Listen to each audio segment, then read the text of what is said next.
Investment in securities market are subject to market risks. Read all the related documents carefully before investing. आज से लागू हो जाएंगे F&O के नए नियम जो कि F&O के खेल को पूरी तरह से बदल करके रख देंगे। अगर आपको इन F&O के रूल्स के बारे में थोड़ा थोड़ा या बिल्कुल भी ज्ञान नहीं है तो आज के वीडियो को एंड तक जरूर देखिएगा। कहीं यह ना हो कि F&O के इन बदले हुए नियमों की समझ न होने की वजह से बड़े नुकसान का सामना करना पड़ जाए। तो क्या है नियम, क्या होगा असर, जानिए आज के इस विशेष वीडियो।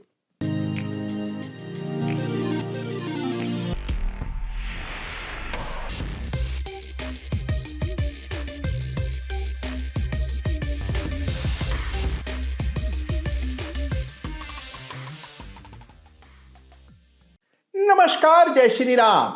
क्या आप जानते हैं कि बाजार में दबे पांव एक बहुत बड़ा संपदा हस्तांतरण हो रहा है, यानी कि पैसा रिटेल निवेशक, रिटेल ट्रेडर के हाथ से निकलता चला जा रहा है और यह पैसा जा रहा है कुछ गिने चुने प्रोप्राइटरी ट्रेडर्स और विदेशी ट्रेडर्स के हाथों। हम सब ने जेन स्ट्रीट की कहानी सुनी है, वो विदेशी संस्था जो बड़े पैमाने पर भारत में ऑप्शंस में ट्रेडिंग करके बिलियंस ऑफ डॉलर्स का प्रॉफिट कर रही थी। और ये पैसा कहां से आ रहा था? ये पैसा भारतीय रिटेल ऑप्शन ट्रेडर्स लगातार बाजार में खो रहे थे।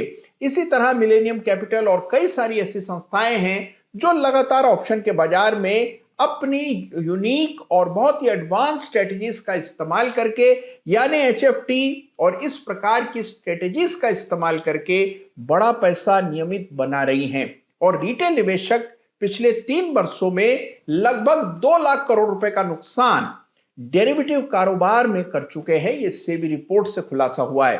तो अब आप देखिए, इसके मद्देनजर नियमों में बदलाव करना समय की मांग थी और वो नियमों में बदलाव आज ही से लागू हो रहा है।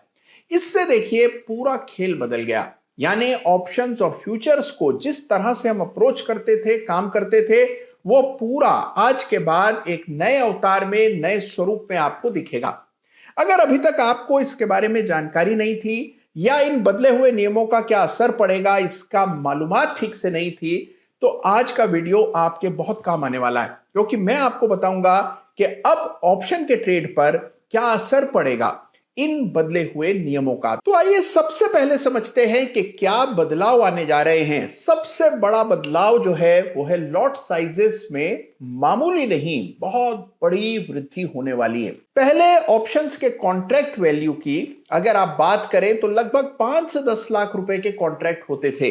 यानी कि अगर आप ऑप्शन खरीदते हैं तो उसका कुल मूल्य, कॉन्ट्रैक्ट वैल्यू का मतलब होता है lot size into market price. ये वैल्यू लगभग 5 से 10 लाख के बीच में होती थी, लेकिन अब इसे बढ़ाकर 15 से 20 लाख कर दिया जाएगा। इसका मतलब यह है कि ऑप्शन खरीदना या डेरिवेटिव्स में कारोबार करना अब मुश्किल हो जाएगा, बड़ा मार्जिन देना पड़ेगा। यानी ऑप्शन और फ्यूचर्स को छोटे निवेशकों की पहुंच से दूर करने के लिए यह काम किया जा रहा है। कई बार आपने दवाई के पैकेट पर लिखा देखा होगा कि keep this away from children, तो छोटे बच्चों के रीच से इसको दूर रखा जाए। ठीक उसी तरह से ऑप्शन और फ्यूचर के लॉट साइजेस बढ़ा देने से अब फ्यूचर और ऑप्शन में ट्रेड करने के लिए मार्जिन बड़े देने पड़ेंगे। अगर आप ऑप्शन के बायर हैं तो भी अब आपको ज्यादा प्रीमियम देना पड़ेगा, और क्योंकि ज्यादा पैसा लगेगा छोटे निवेशक डिस्करेज होंगे और शायद ऑप्शन और फ्यूचर्स में ट्रेड करने से पहले 2 बार सोचें, थोड़ी दूरी बना करके रखें, और इसीलिए यह काम किया गया है। तो यह है सबसे बड़ा नियम जो कि तुरंत लागू हो गया है। आपने देखा होगा कि निफ्टी की लॉट साइज जो कि 25 होती थी, ठीक 75 हो चुकी है। बैंक निफ्टी की 15 से सीधा 30 हो गई है। यानी कि ऑप्शन के लॉट साइजेस और फ्यूचर के लॉट साइजेस में बड़ा इजाफा हुआ है। यह सबसे बड़ा बदलाव। दूसरा बड़ा बदलाव जिसकी चर्चा ज्यादा हो रही है वो है कि वीकली एक्सपायरीज कम हो जाएंगी। जो अभी तक बैंक निफ्टी की भी वीकली एक्सपायरी थी, निफ्टी की भी वीकली एक्सपायरी थी, उसकी जगह केवल निफ्टी की वीकली एक्सपायरी हुआ करेगी। इसी तरह BSE में भी वीकली एक्सपायरी केवल 1 होगी। यानी एक एक्सचेंज केवल एक वीकली एक्सपायरी कर सकती है। ये नियमों में बदलाव है। वीकली एक्सपायरीज में 70% वॉल्यूम होता है, याद रखिए। तो जब 70% वॉल्यूम वीकली एक्सपायरीज में होता है और उसमें रिटेल इन्वेस्टर सबसे ज्यादा रुचि लेते थे, बड़ा नुकसान करते थे, उसकी रोकथाम के लिए यह बदलाव किया गया है। तो वीकली एक्सपायरीज अब केवल एक होंगी। तीसरा बड़ा बदलाव जो किया गया है, इसको देखिए, समझना पड़ेगा आपको। एक एक्स्ट्रा मार्जिन लिया जाएगा एक्सपायरी के दिन। अगर आप एक्सपायरी के दिन ऑप्शंस राइट कर रहे हैं, शॉर्ट कर रहे हैं, तो आपसे एक विशेष मार्जिन 2% का वसूला जाएगा, जिसको एक्सट्रीम लॉस मार्जिन यानी कि ELM कहा जाता है। और ये टेल रिस्क को कम करने के लिए, यानी कि ऑप्शन के एक्सपायरी के दिन जो उतार चढ़ाव, जो एक्सट्रीम वॉलेटिलिटी देखने को मिलती है, उस पर काबू लगाने के लिए 2% का अतिरिक्त मार्जिन केवल एक्सपायरी के दिन ऑप्शंस बेचने पर लगाया गया है। तो यह है बदलाव। अब इन बदलाव के मद्देनजर ऑप्शन का खेल कैसे बदल जाएगा वो समझते हैं। तो देखिए, सबसे पहले समझिए कि कॉन्ट्रैक्ट वैल्यू बढ़ने का बड़ा असर पड़ेगा। छोटे निवेशक ऑप्शन में ट्रेड करना अब काफी मुश्किल हो जाएगा।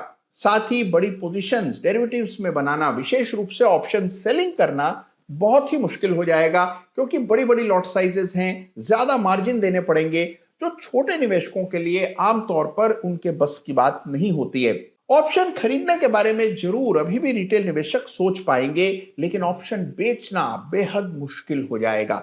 इससे वॉल्यूम में कमी आएगी, कुछ समय के लिए कुछ आपको कमजोरी देखने को मिलेगी, कुछ पोजीशंस भी अनबाइंड होंगी और उसका असर ऑलरेडी हम मार्केट्स में देख रहे हैं। लेकिन अंततोगत्वा क्या होगा, जो बड़ी संस्थाएं हैं वो छोटे निवेशकों की जगह भर देंगी। देखिए, बहुत बड़े पैमाने पर विदेशी संस्थाएं भारत में आ रही हैं। बड़े ट्रेडर्स और बड़े ट्रेडिंग हाउसेस भी अब भारत में सक्रिय हो रहे हैं। धीरे धीरे करके वो रिटेल निवेशकों की जगह भर देंगे। तो आप देखेंगे कि नियमों का तात्कालिक असर पड़ेगा, लेकिन अंत में ओवरऑल वॉल्यूम बढ़ते ही चले जाएंगे। मैंने अपने करियर में हमेशा डेरिवेटिव्स के वॉल्यूम को निरंतर बढ़ते हुए देखा है, और मेरा मानना है कि इन नियमों से कुछ समय के लिए वॉल्यूम डिप्रेस हो सकते हैं, लेकिन एंड में वॉल्यूम बढ़ ही जाएंगे। रिटेल निवेशकों का पार्टिसिपेशन कुछ समय के लिए जरूर कम हो जाएगा, और यही मंशा है रेगुलेटर। तो इन बढ़े हुए लॉट साइजेस के मद्देनजर आपको क्या सोचना चाहिए? सोच समझ करके डेरिवेटिव में काम कीजिए। याद रखिए कि डेरिवेटिव अब पहाड़ जैसा लॉट साइज हो गया है। अगर आप इतनी बड़ी पोजीशन नहीं संभाल सकते, उसके रिस्क रिवॉर्ड को नहीं समझ सकते, आप आमतौर पर इतनी बड़ी बड़ी पोजीशंस नहीं बनाते हैं, तो आपको डेरिवेटिव से परहेज करना होगा, थोड़ी दूरी बना करके रखनी होगी। हल्की सी चूक बड़े नुकसान का कारण डेरिवेटिव में बन सकती है, और डेरिवेटिव ट्रेड करना ज्यादा खतरनाक, ज्यादा नुकसानदेह हो सकता है। यह बात आपको समझनी चाहिए। दूसरा बड़ा जो चेंज हुआ है, जो कि वीकली एक्सपायरी से संबंध रखता है, इसका कोई सीधा असर नहीं पड़ेगा, क्योंकि अब वीकली एक्सपायरी केवल निफ्टी की होगी। तो अब आपके सामने विकल्प कम हो गए, वीकली एक्सपायरी में पार्टिसिपेशन का मौके कम हो गए। तो इसका कुल मिलाकर के असर देखें तो अब ऑप्शंस, यानी कि आपके सामने जो विकल्प थे ट्रेड करने के, वो थोड़े कम हो गए। थोड़ा इंटरेस्ट बैंक निफ्टी में कम हो जाएगा, ये इसका तुरंत आपको असर देखने को मिलेगा। रहा सवाल जो एक्सट्रीम लॉस मार्जिन लिया जाएगा, ये ऑप्शन सेलर्स पर असर डालेगा, और वो भी जो एक्सपायरी से रिलेटेड स्ट्रेटजीज बनाते हैं उन पर विशेष असर पड़ेगा। बहुत सारे लोग बड़ी बड़ी पोजीशंस एक्सपायरी के दिन बनाया करते थे, इस उम्मीद में कि इससे ऊपर क्या जाएगी निफ्टी, या इस लेवल से नीचे क्या जाएगी, और उसके मुताबिक स्ट्रेटजीज बनाया करते थे।